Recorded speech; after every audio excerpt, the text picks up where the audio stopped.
तो हम पहुंच चुके हैं राजस्थान, और राजस्थान में आज हम जिस भव्य मंदिर और जिस दिव्य मंदिर के बारे में आज आपसे बात करेंगे और जो आपको दिखाएंगे वो है माता मनसा का मंदिर।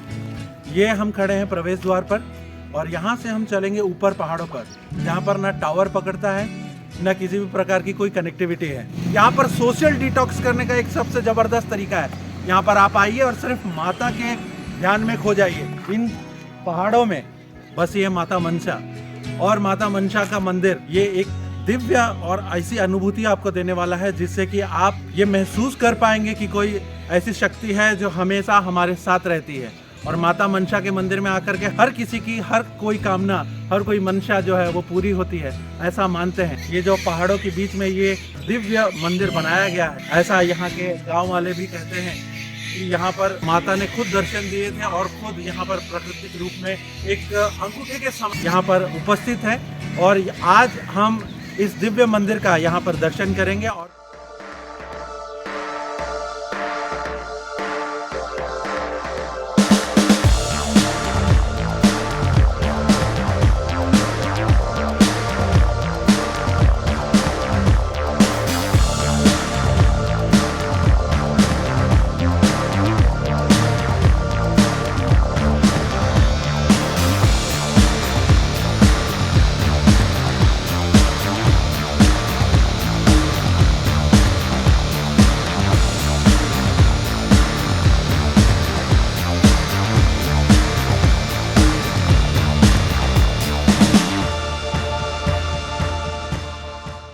आइए दोस्तों, वीडियो की शुरुआत करते हैं। लेकिन अगर अभी तक आपने इस चैनल को सब्सक्राइब नहीं किया तो पहले इसे सब्सक्राइब कर लें, ताकि आपको हमेशा नए वीडियोस का अपडेट सबसे पहले मिले। हम मुख्य द्वार से अब हम पहाड़ियों की ओर जा रहे हैं, और ये जो रास्ते आप यहाँ पर अभी देख रहे हैं, ये जो पक्के रास्ते बन गए। मुझे याद है दोस्तों, जब मैं बचपन में यहाँ पर आया था, तब यहाँ पर इस तरीके के ना कोई रास्ते थे, ना कोई पक्के रास्ते थे, ना गाड़ियाँ ऊपर तक जाती थी।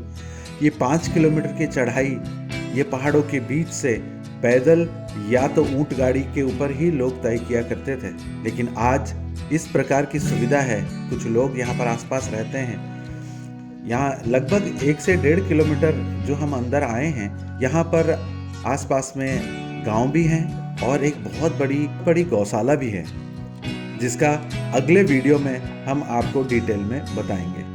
राजस्थान के झुंझुनू डिस्ट्रिक्ट उदयपुर वाटी तहसील में स्थित खो गांव में मनसा माता का मंदिर। ये शक्तिपीठ अरावली की घाटी में है। ये स्थान जयपुर से 125 किलोमीटर की दूरी पर है।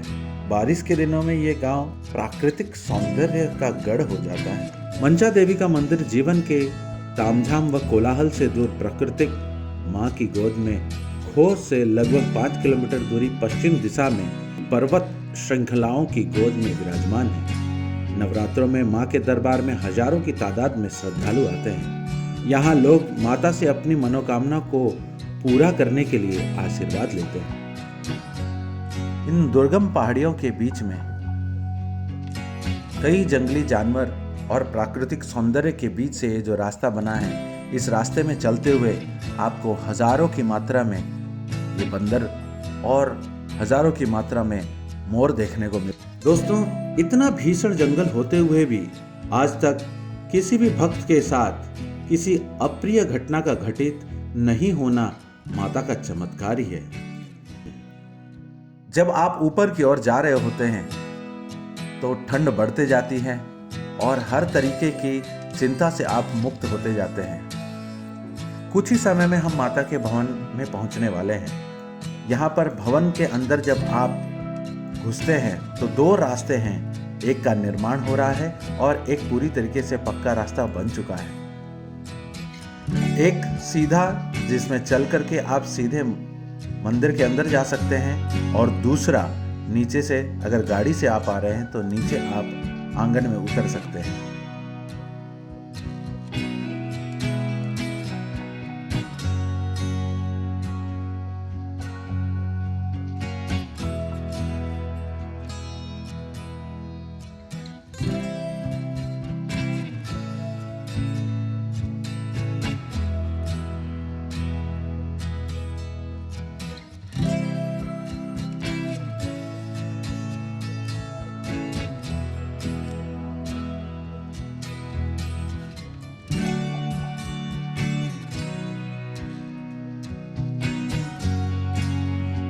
विगत सालों में मां के भवन निर्माण एवं अन्य मूलभूत सुविधाओं का विकास हुआ है। यहाँ पर मां के प्रसाद बनाने का पूरा साजो सामान उपलब्ध है।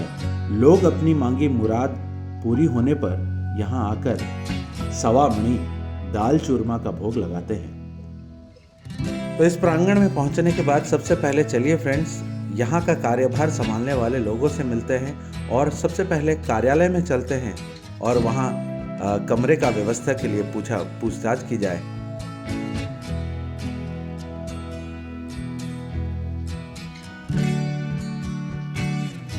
कार्यालय में मैं आपको एक छोटी झलक दिखलाता हूँ कि किस प्रकार से कार्यालय कितना सुव्यवस्थित तरीके से यहाँ पर बनाया गया है।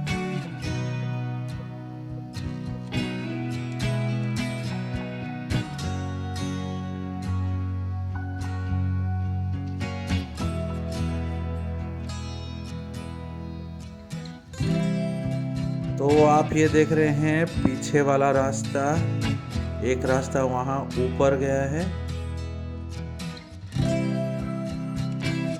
और दूसरा रास्ता यहाँ मेरे पीछे आप देख सकते हैं।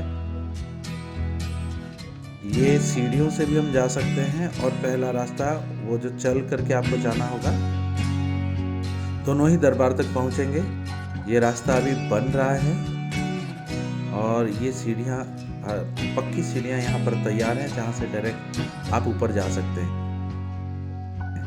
लेकिन जिन लोगों को, जिन बुजुर्गवान व्यक्तियों को अगर घुटनों में चढ़ने में तकलीफ होती है तो उनके लिए वो रास्ता ज़्यादा आरामदायक होगा।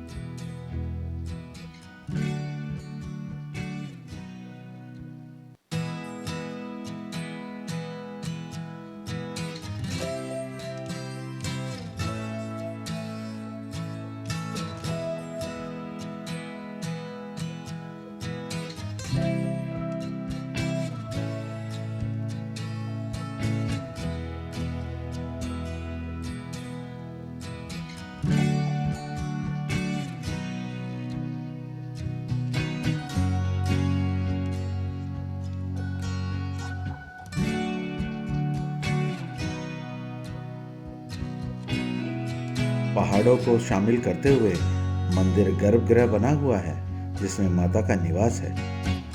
गर्भगृह में 3 मूर्तियां और भी हैं, पर ऊपर जो छोटी सी प्रतिमा है वो मुख्य मूर्ति मानी जाती है। मंदिर परिसर में शिव पंचायत, भैरव जी का मंदिर और हनुमान जी का मंदिर भी है।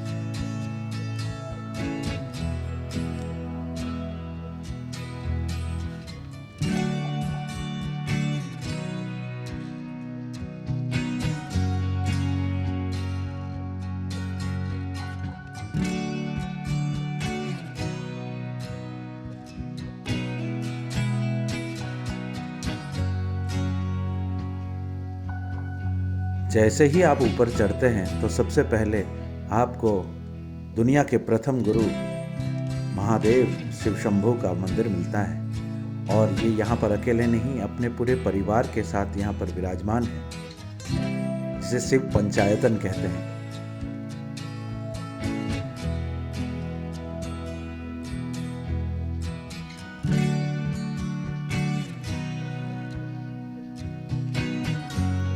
आइए अब ऊपर की ओर चलते हैं और ये जो इंतज़ार है इसका आनंद अब आने वाला है, क्योंकि अब हम दरबार के अंदर जाएंगे और यहाँ दर्शन का लाभ उठाएंगे। मेरे साथ बने रहिए, आइए मेरे पीछे चलते रहिए। माँ के प्राकट्य के बारे में बताते हैं कि लगभग 500 साल पूर्व ये यहाँ पर लोगों का आगमन शुरू हुआ। पूर्व में यहाँ पहाड़ों में गडरिये पशुओं को चराते थे। कहते हैं एक दिन एक गडरिये के सामने माँ साक्षात प्रकट होकर बोली, मैं यहाँ पर प्रकट होंगी, इसलिए तुम डरना मत।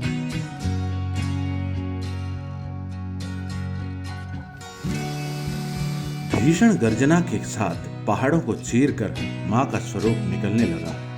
गडरिया डर के मारे चिल्लाने लग गया। जिसके फलस्वरूप मनसा का आकार छोटा रह गया।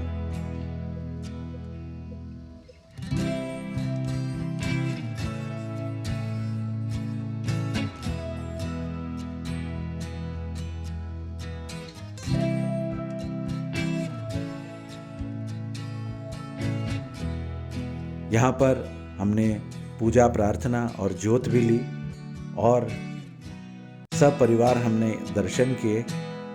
अष्टमी के दिन हमने यहाँ ज्योत ली, काफ़ी आनंद और काफ़ी अच्छा अनुभव किया।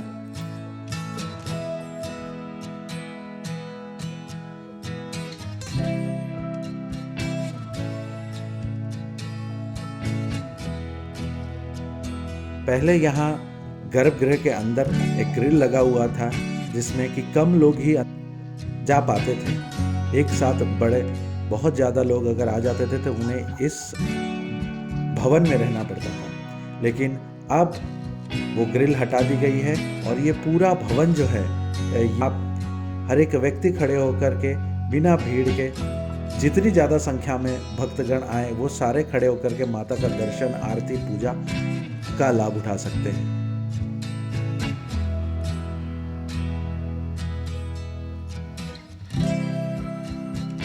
और सबसे अच्छी बात यह है कि यहाँ पर 12 महीने बहने वाले कुंड हैं, झरने हैं, जिससे कुंड भर्ती होता है और वो जल पेयजल के रूप में भी इस्तेमाल किया जाता है। श्री सतपाल सिंह शेखावत पूर्व सरपंच गुड़ा के अथक परिश्रम करके यहाँ के दुर्गम रास्तों, कुंडों का निर्माण, जल व्यवस्था आदि को पूर्णतया समर्पित भाव से स्वयं उपस्थित रह करके पूर्ण करवाया है। उनका इस कार्य की जितनी सराहना की जाए वो कम है। मंदिर के गर्भगृह के पास लंकड़ बाबा भैरू मंदिर स्थित है, जिनके दर्शन के बिना मां के दर्शन का फल आशीर्वाद प्राप्त नहीं होता। अतः यहाँ आने वाले सब श्रद्धालुओं बाबा लंकड़ के मंदिर में भी अनिवार्य रूप से शीश नवाते हैं।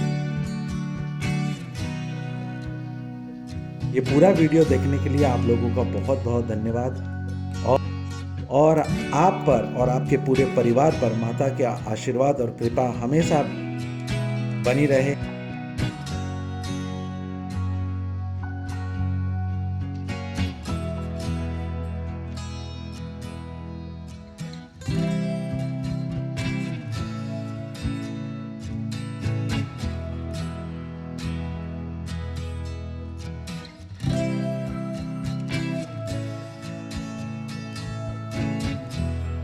देवी मनसा को भगवान शंकर की पुत्री के रूप में जाना जाता है। कहा जाता है कि मां मनसा की चरण में आने वाले का कल्याण होता है। मां की भक्ति से अपार सुख मिलते हैं। ग्रंथों के मुताबिक मनसा मां की शादी जरत्कारु से हुई थी और इनके पुत्र का नाम आस्तिक था। माता मनसा को नागों के राजा नागराज वासुकी की बहन के रूप में भी जाना जाता है। मां मनसा देवी के मंदिर का इतिहास बड़ा ही प्रभावशाली है। उदयपुर वाटी शेखावाटी तहसील मुख्यालय से लगभग 25 किलोमीटर की दूरी खो गुड़ा ग्राम के पहाड़ों में मनसा माता पीठ स्थित है। नवरात्रों में यहाँ हर वर्ष मेला भरता है और हजारों यात्री पूरे नवरात्रा में मां के दरबार की पूजा अर्चना करते हैं। दोस्तों, अगर आपको भी ये वीडियो पसंद आए और आपके दिल को कहीं ना कहीं ये भाव छू जाए तो अपने जानने वाले सभी लोगों तक इस वीडियो को जरूर पहुंचाएं। चैनल को सब्सक्राइब करें और इस वीडियो को अंत तक देखने के लिए आप लोगों का बहुत बहुत धन्यवाद। यहाँ आने के बाद दोस्तों ज़रूर याद रखिएगा कि इन बंदरों का भी खास ख्याल रखना है। लेकिन जब आप यहाँ आएँ उस समय आप अगर इन्हें कुछ दे देंगे तो ये आप जब तक यहाँ मौजूद हैं तब तक आपके आजू बाजू घूमते रहेंगे और शायद आप इनसे परेशान। तो सबसे बेहतर ये होगा कि जब आप जाने वाले हों उसके आधे या 1 घंटे पहले आप इन्हें भरपूर भोजन पानी हर व्यवस्था इनके लिए करके जाइए, क्योंकि आप अगर यहाँ पर आए हैं तो कुछ ये बेजुबान लोगों के लिए भी आपका यह आशा के साथ मैं आपसे विदा लेता हूं और मिलूंगा फिर अगले वीडियो में, जिसमें हम भैरव जी का दर्शन करेंगे और यहाँ मनसा माता की ये 5 किलोमीटर एरिया में एक बहुत बड़ी गौशाला है जिसके बारे में भी हम जानेंगे। तो फ्रेंड्स आज के लिए आपसे विदा लूँगा। धन्यवाद। जय